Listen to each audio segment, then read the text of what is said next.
बाबासाहेब आंबेडकर यांना राम कारंडे यांनी दिली अनोखी मानवंदना। भारतरत्न डॉक्टर बाबासाहेब आंबेडकर यांचे 133वे जयंतीनिमित्त कोल्हापूर येथील रंकाळा तलावाभोवती तब्बल 30 प्रदक्षिणा घालून 133 किलोमीटर सायकल चालवून डॉक्टर बाबासाहेब आंबेडकर यांना कोल्हापूर येथील राम कारंडे यांनी अनोखी मानवंदना दिली। या त्यांच्या उपक्रमाने कोल्हापूरकर बेहद खुश होऊन त्यांचा अनेक ठिकाणी गौरव करण्यात आला। या अगोदर त्यांनी व्यसनमुक्तीचा संदेश देत कोल्हापूर ते मुंबई असा सायकलवरून प्रवास करत मुंबई येथील 26/11च्या हल्ल्यात शहीद झालेल्या नागरिकांना व पोलीस व जवानांना मानवंदना दिली होती। तसेच भगतसिंग, सुखदेव, राजगुरू यांच्या 93व्या शहीद दिनी राम कारंडे यांनी 93 किलोमीटर सायकल चालवून शहीदांना मानवंदना दिली होती।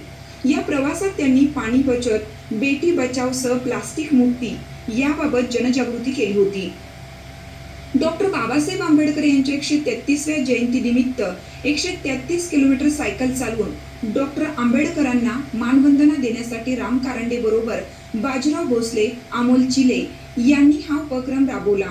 राम कारंडे हे भविष्यात भारतभर सायकल प्रवास करणार आहेत। यात ते व्यसनमुक्ती, पाणी बचत, बेटी बचाव बेटी पढाओ, प्लास्टिक मुक्त भारत हा संदेश घेऊन जनजागृती करणार आहेत, असे त्यांनी यस न्यूज महाराष्ट्र चॅनलच्या प्रतिनिधींशी बोलताना सांगितलं।